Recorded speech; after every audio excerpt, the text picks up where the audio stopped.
Yo, yo, yo, yo, yo, yo, yo, big kids back up in here. Y'all not gonna believe this. Y'all not gonna believe this, and y'all not gonna want to click off this video. Check this out. This is the downfall. And listen, Kendrick was right the whole time. Check this out. Y'all know I'm like holding y'all. Without further ado, let's get it. Hello my grandbabies, Don here, your pop culture boy, aka your pop culture grandpapa. In this video I will be talking about Drake again. After my last video on Champagne Papi, there has been, let's say, interesting development following the petitions Drake filed against UMG last November. Champagne paperwork. Accusing UMG of launching a smear campaign to ruin his reputation and image by illegally boosting Kendrick Lamar's Not Like Us, which alleges that Drake's a pedophile. He also alleged that the track was boosted to appear bigger than it actually is, which is just crazy to even allege that Not Like Us wasn't that impactful. And although Kendrick— Hey bro, why black people could dance to any type of music, bro? That's crazy. That's wild. hasn't been named in the recent lawsuit, which I will discuss further in this video. Nevertheless, it still feels like the petitions, two of which— Hey, why when they do it like this? It's going with the beat. were withdrawn, and now this new filed lawsuit are aimed at Kendrick Lamar as a last-ditch effort to salvage whatever that's left of his career. But all jokes aside, a boy Drake, all you needed to do was take 1 to 2 years off and come back. For context, Drake and Kendrick entered a rap beef. Kendrick won said beef, then boom, Drake ran to the courts because he feels mistreated or not prioritized. Because let's be real, if Drake was the one winning in streams, sales, etc., I don't think we would be here. Back.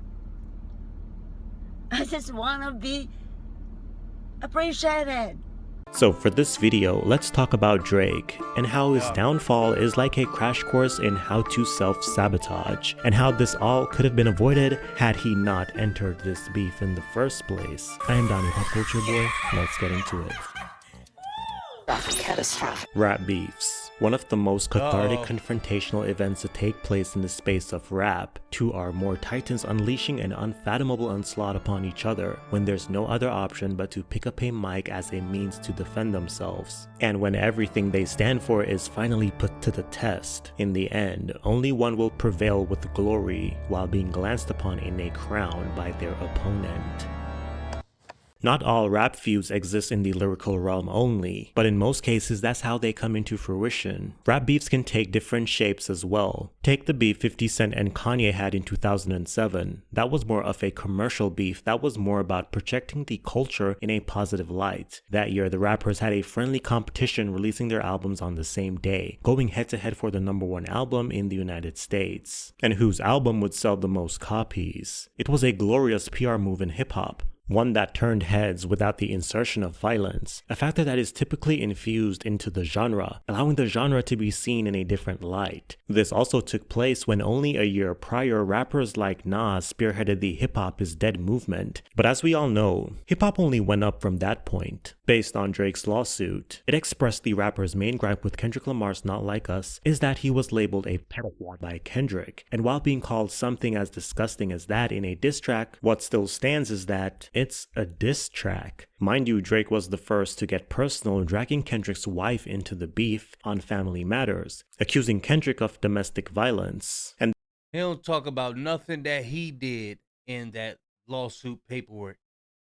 But I mean, it's here. He ain't stopping nothing. He ain't stopping nothing. that he's fathering another man's child, that other man being Dave Free, Kendrick's creative director. To put it simple, Drake went savage and Kendrick said, "Watch this, I can match your savagery too." Low/borderline inhumane rap bars are nothing new, but we've never seen a high-profile rap beef such as this one, concluding in litigation over defamation. Case in point, No Vaseline. Ice Cube's No Vaseline is described as one of the most ruthless diss tracks of all time. Now, what had happened was, Ice Cube was a member of rap group NWA. Ice left the group over Ice Cube were royalty disputes which caused tensions between him and the remaining members. In 1991, Ice Cube dropped No Vaseline in response to multiple diss tracks released by NWA. On the diss track, Ice Cube went in on his former group and manager Jerry Heller, airing the group's dirty laundry, using wordplays and metaphors for house slaves, and the remaining members getting robbed out of their money, hence the line, "Bend over for the goddamn cracker, no Vaseline." And cracker is not a slur. We also have Tupac's vicious, downright evil diss track, "Hit 'Em Up,"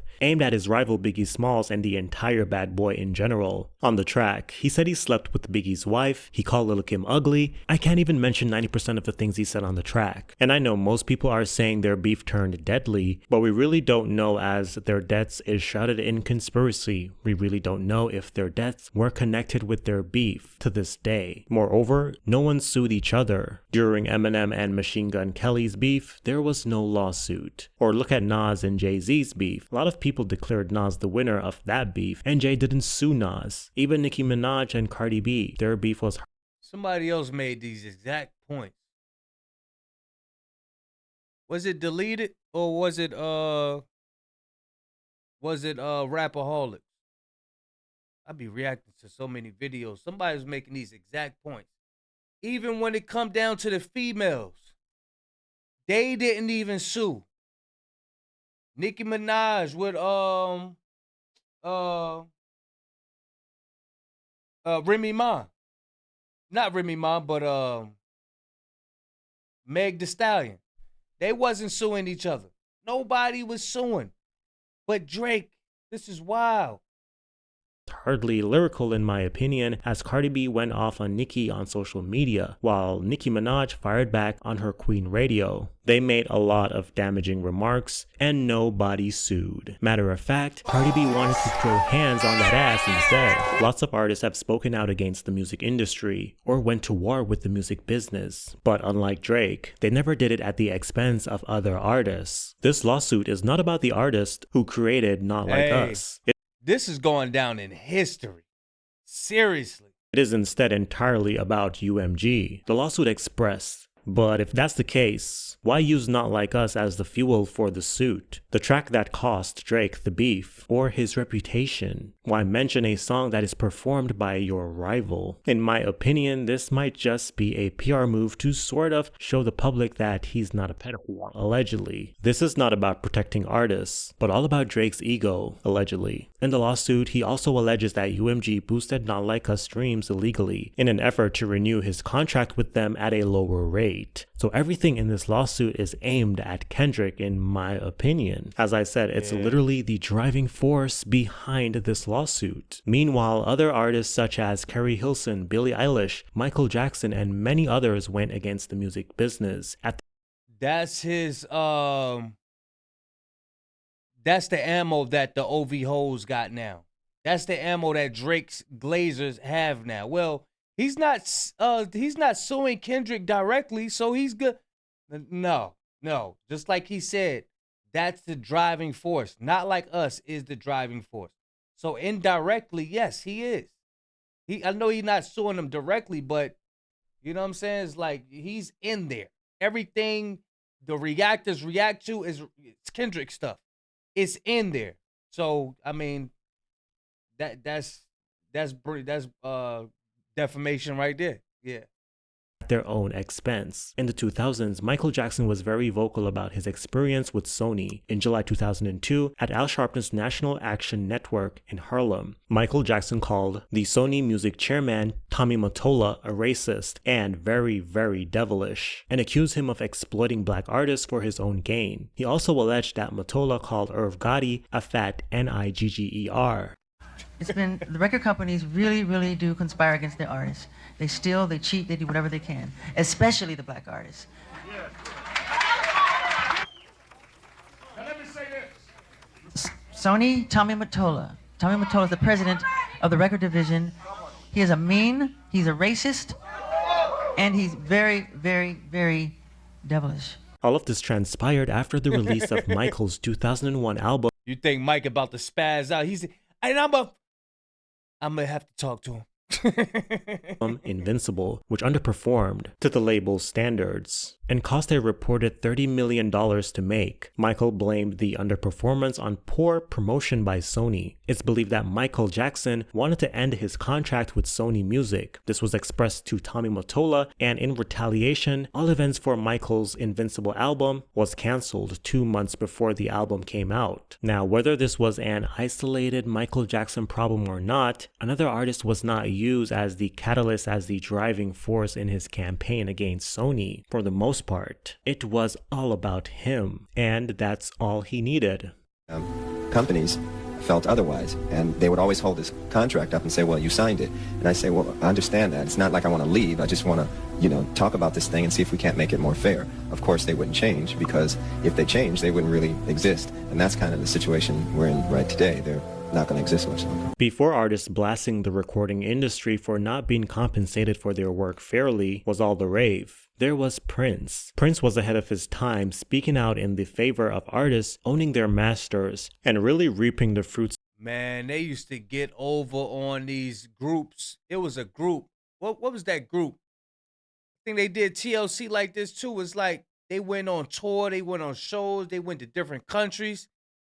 And when it was time to come back to home, they dropped them right back off in the projects, man. Dropped them right back off in the project. They ain't understand no paperwork. They just got over. They got over for so long. It's like, now we can read now. Yeah. Of their labor, as record companies take a majority of the earnings made from artists' projects. In the early 10s, Prince was also one of the first artists that opposed the internet when it came to artists being paid from it. And I've said this before, the internet is cheap, and Prince had this same sentiment. Actually, he said artists wouldn't make any money from it at all. In 1993, he took legal action against his label, Warner Bros., over the artistic and financial control of his musical output. This ensued during the negotiations of the artist's 17th studio album, The Gold Experience. In retaliation against his label, Prince would make public appearances with the word slave written on his face. The musician... Oh, damn. Yeah, Prince was speaking out. He was speaking out. Changed his name to which most of us know as the iconic Prince symbol, as he felt like his name Prince was owned by his record label. The battle between the musician and his label lasted decades, but at last in 2014, he rejoined the label, and with that move, ownership of his masters with the label holding global licensing rights. Prince was protesting the music industry before it was a trend, when people didn't really understand what he was doing. Because of Prince, artists such as Taylor Swift can use their voices to spark change in the industry and get applauded for it. And as we all know, Prince unfortunately passed away on April 21st, 2016 at his home in Paisley Park Recording Studio in Chanhassen, 2016? I thought he died before that. Minnesota, due to an accidental overdose of fentanyl. He was only 57 years old. Rest in peace to this once-in-a-lifetime legend. Now, let's go through Drake's lawsuit. I'm not going to read everything, just the juicy parts. The introduction starts off with a quote from UMG's Chief Executive Officer Lucian Grange. A single lie can destroy a reputation of integrity, and while it takes years to build a reputation, it can be ruined in 5 minutes. In the middle of the night on May 7, 2024, an armed group of assailants drove up to the Toronto house in which Drake and his family resided. Drake was inside. The car stopped in front of the residence. Yeah, we already went through all this lawsuit. Yeah, we went through all this lawsuit already, so yeah, I will leave a link in the description. Y'all can watch this uninterrupted if you're interested in a lawsuit breakdown. But if you look on the channel, we already went over the lawsuit. Yeah, y'all let me know how y'all think with the Prince comparison. Prince, Michael Jackson, you know what I mean? Hey, they be getting rid of our greats, man, because they speak up. You know what I'm saying? Y'all let me know what y'all think. Big Kish signing out. I'm gone, y'all.